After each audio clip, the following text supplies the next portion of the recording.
Two terrifying incidents of violence in public transit in the last week with still no arrests in both cases, and riders are raising serious safety concerns. Last night, a man was shot and killed on a Metro bus in West Seattle. On Thursday, a man with a hammer beat two people in the head at the Beacon Hill Light Rail Station. Fox 13's Lauren Donovan is at that station now. Lauren, the weather has been getting on and off worse at times, and more people get on transit, so should they be concerned? Sound Transit tells me ridership is up at around pre-pandemic levels, and that so far this year, roughly 150 assaults have been reported system-wide. They say the majority of those incidents don't happen on the train itself. They happen right here on the platform.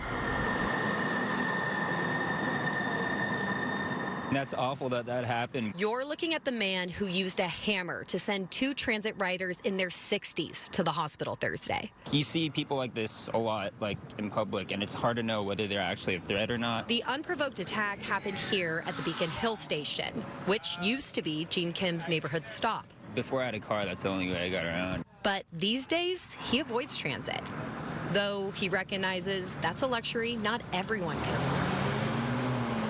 Got this sort of stressful vibe because you have all this traffic. It's not particularly well lit. For Anna Zivarts, taking the bus isn't a choice. It just is not a comfortable place to be. And so the only people who are here who are the people who absolutely have to be here. The South Seattle mom was born with an eye condition that limits her vision. So I don't see well enough to drive. It's hard sometimes when the bus doesn't show up, when you're in an uncomfortable situation, and that can feel, not exactly safe at times, especially if you're here by yourself. Anna was disappointed to hear about the deadly shooting on a King County Metro bus Tuesday night, but she doesn't want fear to discourage you from riding. I think it's on all of us to use transit so that we aren't the only people waiting at stations. Security is built into the system.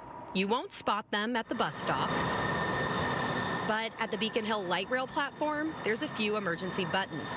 This year, Sound Transit spent an estimated $250 million on 300 security officers. Having someone there as a deterrent, I think, is huge. Wednesday afternoon, we spotted 3 officers posted at the entrance. Riders tell me that's much more than usual. It's rough because then you need someone there all the time.